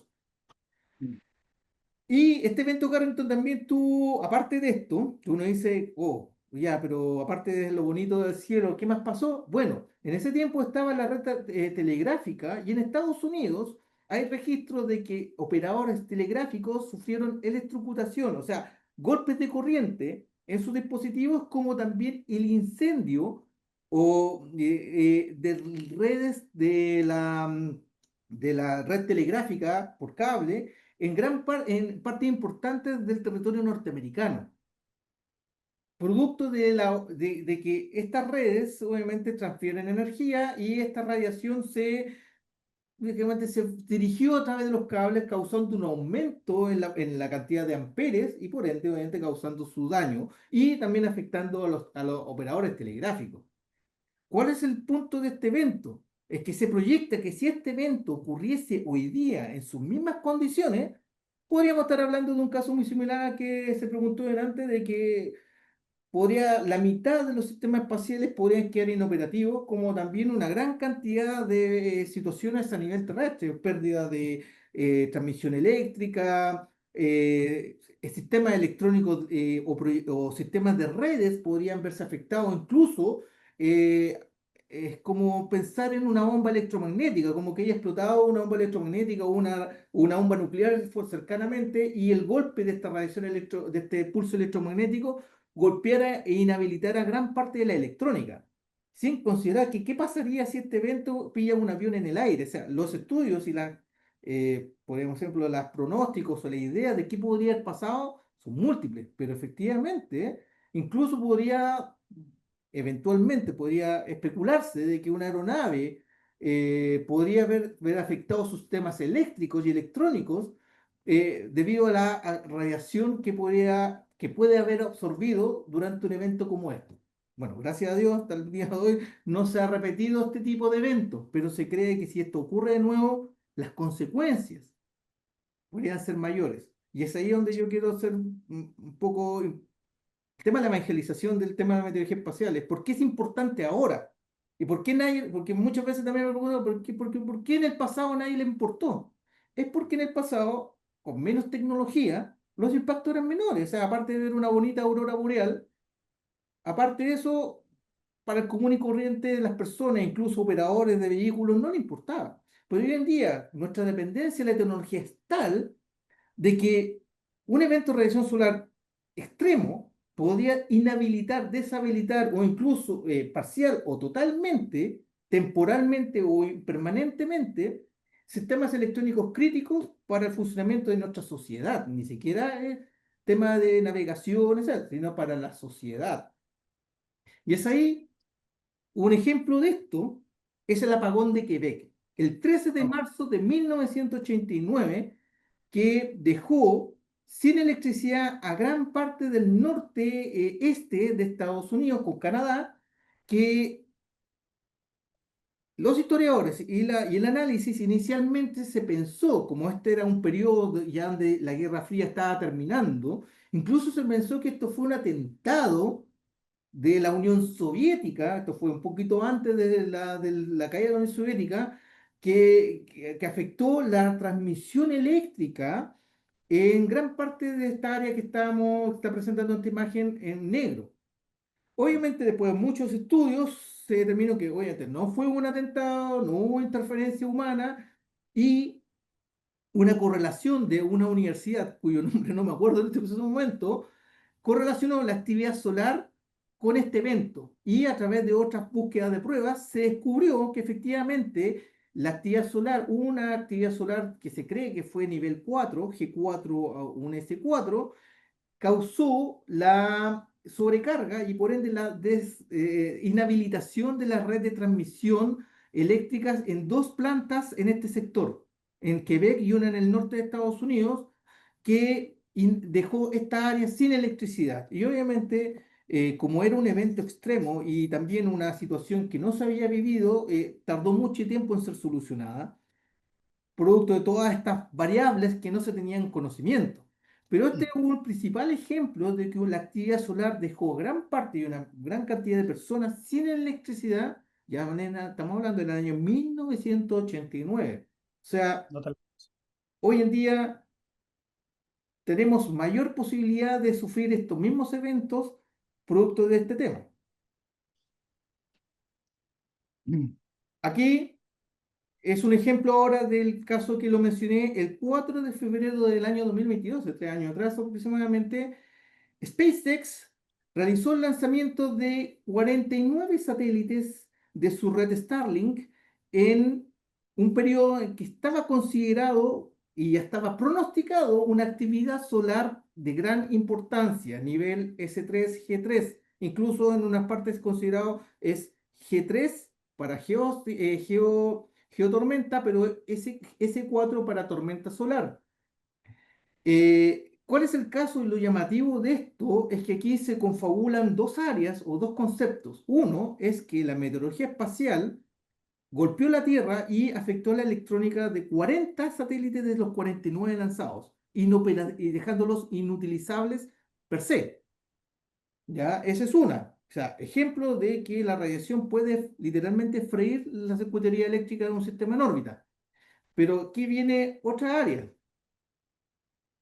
que estos son el mapa de pronosticado del KP Index para ese día, en donde el 5 6 incluso se cree que fue más, porque estas son las mediciones que se registraron en algunos centros, es que justo el lanzamiento y el despliegue de estos satélites coincidió con el pronóstico de esto. De hecho, esto es el pronóstico de la mayor nivel de radiación que iba a sufrir la atmósfera terrestre. Entonces aquí viene otro punto, es el nivel de la operación, de la planificación de la operación. La planificación de la operación no consideró este warning del NOAA respecto al Space Weather Prediction Center, que es como el Meteo Chile, pero estadounidense, que alertaba de una alta posibilidad de radiación producto de una tormenta solar. SpaceX Perdón, planificó. una consulta, Juan ¿Sí? Carlos. Ujú. De parte de SpaceX, ¿hubo algún mea culpa? ¿Hubo alguna declaración respecto a esto? Porque la verdad las cosas que no tener en consideración lo anterior significa una, a ver, peligrosa ignorancia, voy a decir, para efecto del significado de un proyecto de esa naturaleza. Es decir, la pérdida de 40 satélites son muchos millones de dólares. ¿Sabes si hubo algo internamente? ¿Qué es lo que pasó en Ya, SpaceX? sí, ¿Alguien se fue? efectivamente, sí, sí, no, efectivamente, el jefe de operaciones y alguien, no sé el rango de planificación, que eran igual personas de alto nivel que estaban en California, fueron despedidos. Pero más allá, obviamente no sé, pero efectivamente causó un revuelo. De hecho, generó un cambio en la metodología de la planificación y actualizó varias normativas, manuales, procedimientos de SpaceX para esto. E incluso NASA consideró también actualizar ciertos procedimientos debido a esto mismo, que fueron copiados por Boeing y por otros operadores espaciales, ya que obviamente esta pronóstica es que va un poco más allá. Yo creo que es un poco más general, que aún así para los operadores espaciales, en muchos casos la meteorología espacial, en ciertos casos es como no tiene tanta importancia. Y eso lo he vivido personalmente, o sea, yo he tenido la oportunidad de estar en centros espaciales, conversar estos temas, y sinceramente, para algunos es sumamente importante, pero para otros no. Por ejemplo, el team científico, que es el encargado de las mediciones, todo lo que es System Engineering, esto es sumamente importante, pero para los de operaciones, que les interesa más que se realice, ejecute una tarea, esto va disminuyendo porque ellos tienen tantos inputs de atmosférico, espacial, que el sensor, que falló esto, que si está el tiempo, o sea, tiene una serie de información que obviamente el tema espacial pasa a ser uno de muchas otras variables. Entonces, es algo también un poco más de conciencia y obviamente de establecer claramente los procedimientos. Esto le enseñó a SpaceX que efectivamente no pueden llegar y lanzar satélites, especialmente este tipo de satélites de SpaceX, de Starlink, que son satélites extremadamente delgados. O sea, son satélites que también su confección, su construcción, no tienen una protección como la de otros satélites, porque aquí se gana espacio, se gana peso, etcétera. Entonces, dependiendo de la confección, la construcción o el diseño de un sistema espacial, también eso implica ok, esto me va más o me va a afectar menos la radiación espacial. Pero sí, efectivamente, SpaceX aquí aprendió a un golpe, o sea, aparte de todos los golpes que ha tenido con su tema de pruebas de sistema de lanzamiento, que sus sistemas espaciales tampoco son también tienen problemas o tienen debilidades. Pero este es un caso sumamente especial y que se ha estudiado. De hecho, uno lo puede buscar, que 4 de febrero de 2022, porque causó revuelo en términos del concepto de operación de sistema espacial. Estoy hablando acá de un área que se habla poco, pero es sumamente importante en cómo planifico y opero una misión espacial. Y es así también como llegamos a los últimos acontecimientos ocurridos, y estoy hablando de aquí del mes de mayo. El mes de mayo ocurrió dos eventos solares de alta importancia. Uno de ellos, por ejemplo, el 14 de mayo, en la cual se puede observar una afectación y la detonación de las señales electromagnéticas en un área específica en área Asia Central, producto de que la radiación solar o esta tormenta solar golpeó o llegó a la Tierra y estaba esta área apuntando hacia el Sol. ¿Qué causó? Bueno, efectivamente un blackout de comunicaciones HF, VHF en esa área, como también la pérdida importante de navegación, de señal de navegación, y otras afectaciones, como también la que se puede ver acá. Este es ya un tema ya más específico, que estamos hablando ya de mayo 31, entre finales de mayo, principio, que incluso esto salió en las noticias, se hizo famoso porque se pronosticó una gran tormenta solar, salieron unas personas hablando en Estados Unidos, la prensa obviamente tomó cierto nivel de interés producto de este revuelo, y podemos observar de que el KP Index llegó en ciertos niveles sobre una escala de 8, siendo considerado nivel severo, como pronóstico, como señales de radio no se posiblemente iban a tener un impacto menor, pero iba a ser una actividad moderada respecto a la tormenta solar. Pero como esto era una eyección de masa coronal que ocurrió el 31 de mayo, la actividad geomagnética de la Tierra iba a tener una situación peak, llegando a nivel 4. Vuelvo a repetir, nivel 5, hay como 2 o 3 registrados solamente. Pero esto solamente causó que en Asia no hubiese, de hecho están las noticias que muchas aeronaves presentaron pérdida de su señal de navegación, afectando digamos, la navegación o las vías aéreas. Tuvieron que realizarse aterrizajes, cancelarse vuelos o cambiar de metodología de vuelo para aumentar las aerovías y las separaciones entre aeronaves, producto de la intermitencia y en algunos casos la no existencia de navegación GNSS. Ya. Muchos Te voy satélites sufrieron. sí, ¿Perdón? te voy a hacer una pregunta inmediata relacionada con eso. Eh, ¿Con qué anticipación podemos tener nosotros la advertencia de una tormenta de altísima gravedad? Y luego va la segunda relacionada con la anterior.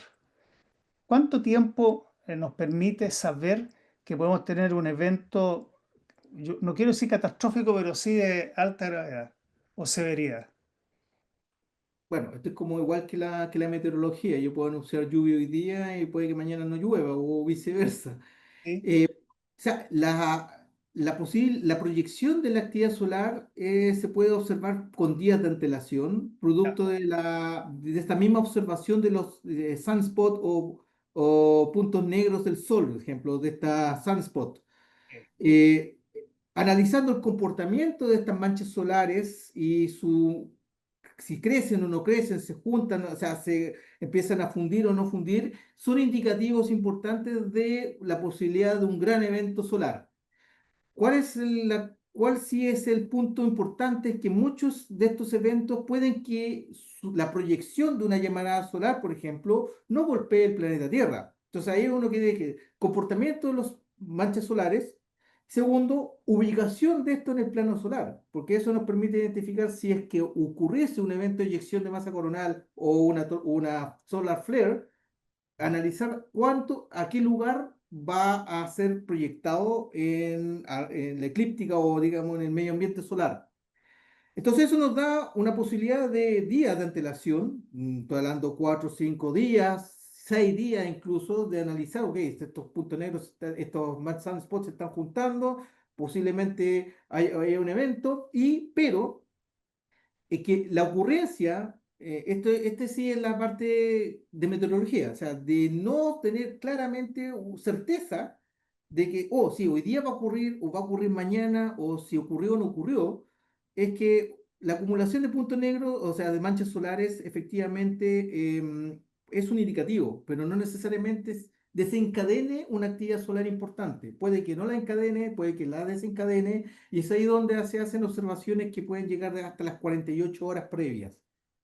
Y obviamente el NOAA hace una predicción de 24 horas, o sea, de aquí a 24 horas más yo pronostico que va a ocurrir esto.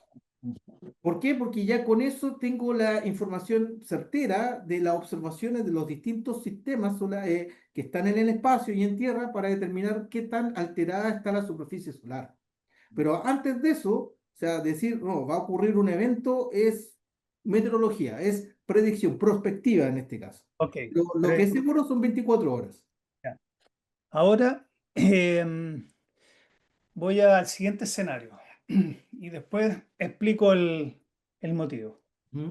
¿Qué pasa con las aeronaves que tienen sus computadores y por algún motivo reciban un solar flare en forma, no voy a decir no advertida, sino que sea un poco más severa de lo habitual, que sea de alta severidad? ¿Cuáles son las probabilidades que dañen esos computadores?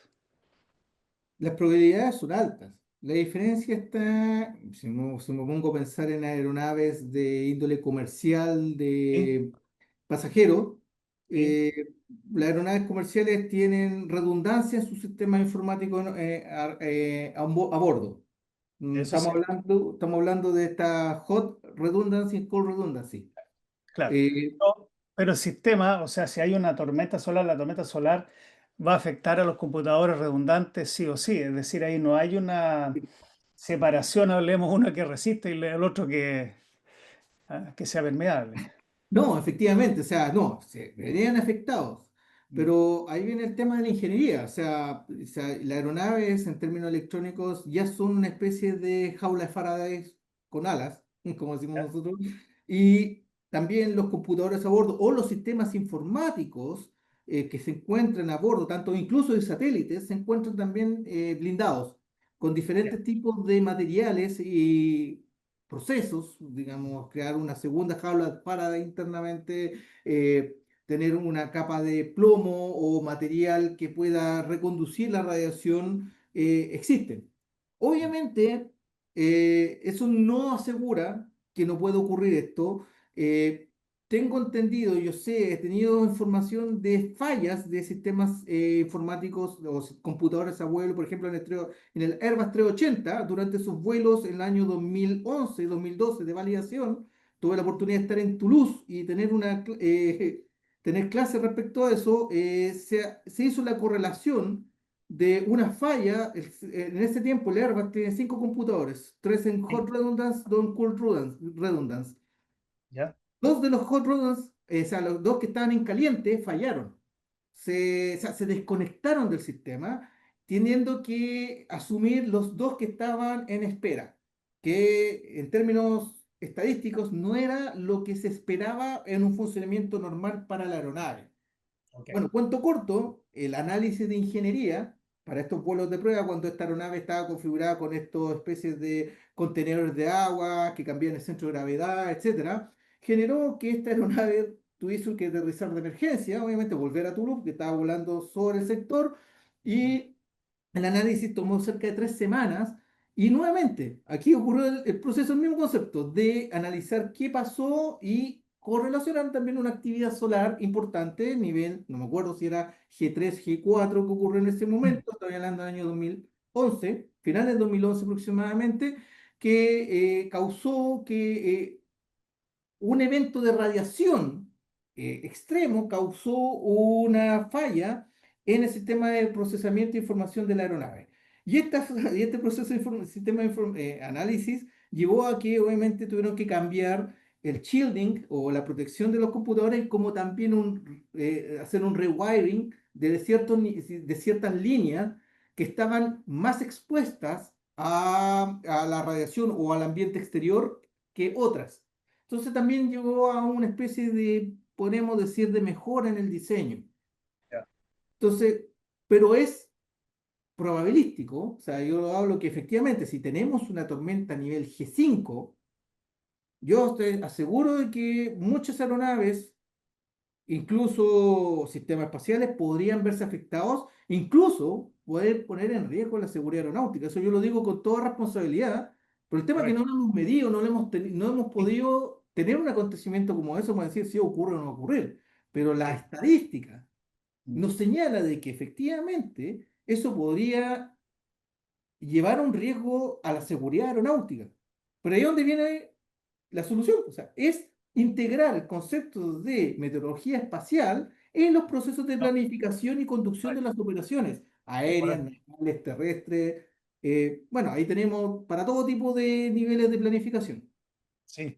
Oye, interesante eso, porque la pregunta es si está o no está hoy día considerado, y tengo el temor de que no No. estaría. Bueno, Y- La OASI tiene un manual de meteorología espacial para aeronáutica y establece tareas.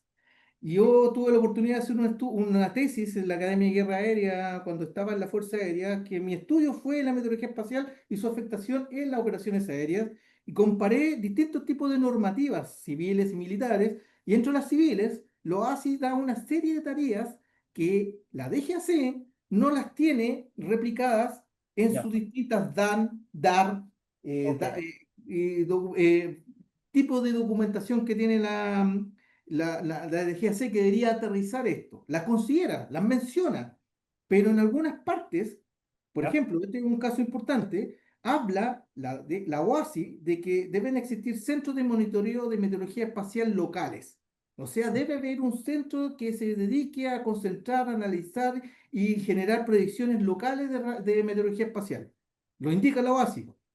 Acá, ah, en ninguna parte de la normativa de GAC aparece la existencia, o sea, aparece, es mencionada este centro, pero en ninguna parte de la estructura está. De hecho, incluso yo tuve que entrevistar a una persona de la escuela, o sea, de la Dirección Meteorológica de Chile, y que sí, ellos sí tienen conocimiento, lo saben, pero vuelvo a repetir, no es la importancia del día a día, no es ellos reciben las alertas, ellos tienen ese proceso, pero no tienen como una estructura específica de, oye, ¿sabes que tú hazte cargo de este tema? No, es parte de las funciones generales y nuevamente llegan a ser, ok, es una variable más para el funcionamiento diario de los sistemas. Y eso es el problema, o sea, es la creación de la conciencia, incluso manuales, y no solamente la UASI, sino que la IATA, dentro de su reglamentación para la aviación comercial, lo incluye también y lo hace mandatorio.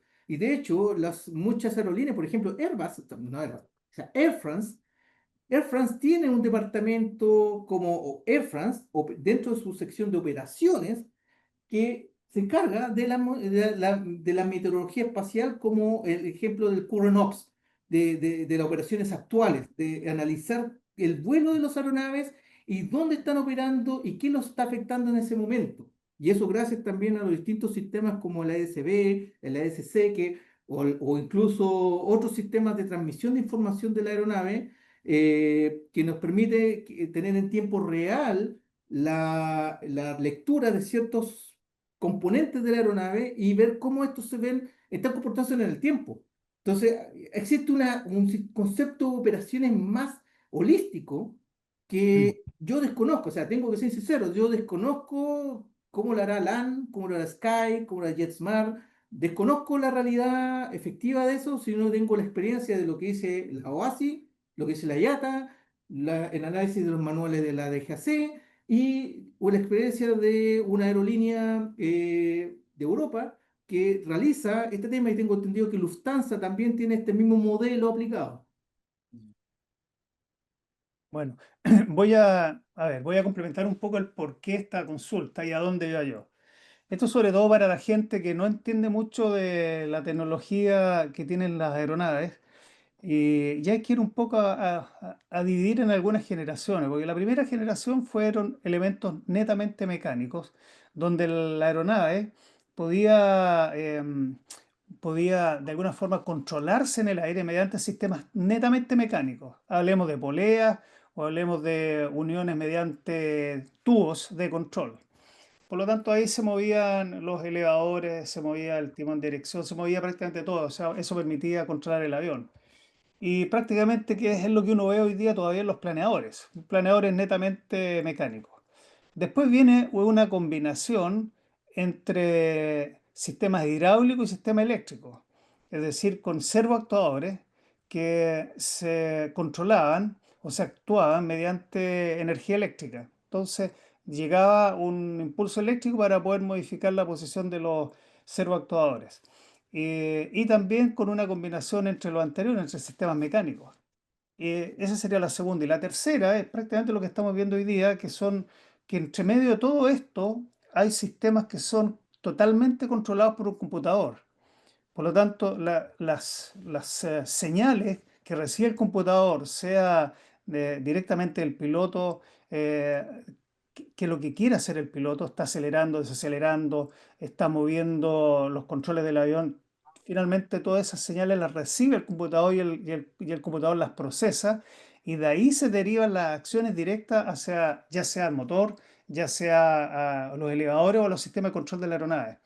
Y lo grave es eso, a eso es lo que voy, de que hoy día un daño en un computador realmente haría, voy a decir, un daño muy grave a una aeronave, muy grave. Ojalá que no ocurra nunca, pero a eso es lo que va la inquietud y a eso que va la preocupación, porque hoy día las nuevas generaciones de aviones que se construyen, y en estos militares y civiles, comerciales, están totalmente controlados por computadores, sobre todo los comerciales, que llevan pasajeros, llevan gente, entonces es más grave. Un avión militar hoy día que tiene la misma tecnología, pero el piloto puede eyectarse, por lo tanto puede salvar su vida, pero no es el caso de un avión comercial. Así que ese era el alcance que quería hacer. No sé si tienes alguna otra cosa más, Sí, voy a pasar, para terminar nomás, esto ya más técnico, ¿sí? es hablar de que cómo se afecta la electrónica. O sea, estamos hablando de que, ok, la radiación me va a freír un computador, me Sí, afectó un sistema electrónico, un computador a bordo. La pregunta es cómo lo hace o cómo se mide, cómo se analiza este tema. Y bajo este contexto existe un concepto dentro de la electrónica que es el Single Event Effects, que básicamente son una forma de analizar aquellas afectaciones en el circuito electrónico, tanto o en la infraestructura de un sistema electrónico, de la afectación respecto a radiación o a sistemas de cargas, partículas cargadas que interactúen ya sea con el hardware, que puede incluso afectar el software. Entonces tenemos dos áreas. Una es los errores de software y los errores de hardware, que pueden ser afectados producto de una partícula cargada. Y entre eso me quiero centrar solamente en lo que está en rojo en esta imagen, que dentro de los errores de software, el más peligroso, el más complejo de la ocurrencia es el Single Event Upset, que es cuando una partícula cargada, por ejemplo un electrón de alta energía, atraviesa un banco de memoria y puede claro, causar el daño permanente de un banco de memoria, por ejemplo, de un transistor, que en vez de guardar un 1 quede en 0 y no se pueda cambiar, o incluso borrar grandes masas de memoria o alterar los códigos binarios almacenados, por ejemplo, en las BIOS o en estos elementos que guardan la información de cómo funciona un sistema electrónico, que son memorias que no se pueden borrar, que son ROM, que son solamente lectura, pero que este sistema podría eventualmente, una radiación espacial, alterar, afectar esto, causando un daño de software permanente, dejando inoperativo un sistema, por ejemplo, un satélite. Y el satélite, yo no puedo ir al satélite, bajarlo y reprogramarlo y cargarle el sistema operativo de nuevo. O sea, hay varios efectos que puedan tener. Y esto es software. Si me voy al error de hardware, tenemos estos dos que están acá abajo, que es el Rupture Gate o el Single Event Burnout, que el burnout es un arco eléctrico. Un arco eléctrico es una red eléctrica que atraviese un circuito y lo voy a quemar. Y eso con esto voy terminando. Esta es una imagen de un sistema satelital que fue probado en Tierra para simular un evento de radiación solar extremo y se produjo un arco eléctrico causando este nivel de daño, ya sea en la circuitería como también en el panel solar. Y esto en el espacio es que el satélite, en teoría, deja de funcionar. Y por ende pierdo capacidad, se pierde dinero, etcétera. Y esto, si lo sigo proyectando, por ejemplo, a aviones, puede llegar a ser más catastrófico. sí. Y con eso yo termino, me extendí un poco más de la cuenta, me emocioné, pero dejo estas conclusiones acá a la vista para hacer conciencia, ¿cierto? Hacer conciencia de que el ámbito espacial, más allá de ver las estrellas en la noche, es que tenemos que tener, si somos operadores, somos creadores de tecnología, operadores de tecnología, hay que tener en consideración esta situación. Y no solamente la aeronáutica ni el ámbito militar. Personas, los que proyectan redes eléctricas, administran sistemas eléctricos de distribución, generación, etcétera. Eso. Bueno, Muchas mira, la gracias. verdad que te agradezco notablemente el aporte que has hecho. Este es un temazo, la verdad, las cosas, y era una de las materias de interés que tenemos en forma permanente y que es de alguna forma difundir conocimiento y que la gente que no está tan al tanto de estos temas, aquellos que tienen cierto bagaje profesional y aquellos que no lo tienen, puedan entender el lenguaje simple, en la problemática que tenemos y que la estamos viviendo todos los días, pero que no la vemos. ¿Cómo se afecta la vida? ¿Cómo se puede afectar la vida? ¿Cómo se pueden afectar los sistemas productivos? ¿Cómo se puede afectar todo nuestro ecosistema, voy a decir, terrestre? Y la verdad que te agradezco mucho esta exposición porque hay muchos conceptos que la gente promedio los va a entender ahora. Aquel que tiene o no tiene preparación en ingeniería, yo creo que esto es bastante transversal para que pueda ser entendido y pueda también a lo mejor causar cierta preocupación, porque lo que yo hacía mención era a las tecnologías aeronáuticas y a lo que significa todos los sistemas que hoy día están controlados en una aeronave. Y básicamente todo es un computador y un computador, nos damos cuenta hoy día que está sujeto a estos efectos y de manera, voy a decir, sumamente relevante, que puede ser la diferencia entre que algo funcione o que no funcione. Aquello que está en la Tierra tiene la ventaja que sigue en la Tierra, pero no aquello que está en el aire o en el espacio. Así es que, bueno, muchas gracias y también a DTS que nos estaba apoyando. Creo que esto es una de las tantas presentaciones que podemos tener. Hay varios otros temas que ustedes nos pueden aportar y también invitarlos, que en la medida que tengan algunas temáticas que puedan ser de interés y sobre todo entendidas por la gran masa de auditores que tenemos, puedan eh, aprender nuevas cosas. Así que, Juan Carlos, muchas gracias nuevamente y bueno, te esperamos, yo creo que pronto en otras temáticas, en otras reuniones y también reiterar mi invitación para el inicio del mes de la aeronáutica, que lo hacemos durante el mes de octubre. Ahí vamos a tener algunos espacios específicos y que podamos tener también un auditorio eh, que permita, yo digo, llegar a mucha gente. Así que muchas gracias y que nos disculpen por el tiempo transcurrido los auditores, pero hoy día había que tener una sesión, yo diría, un poco más larga, más extensa que lo habitual, porque este tema daba para hacerlo. Así que te reitero mi agradecimiento a nombre de la directiva de Aeronáutica y el Espacio del Colegio de Ingenieros y también a los panelistas que siempre nos han acompañado. Así que muchas gracias, Juan Carlos. Muchas gracias y hasta luego. Gracias, Colegio Ingeniero. Muy bien, hasta pronto.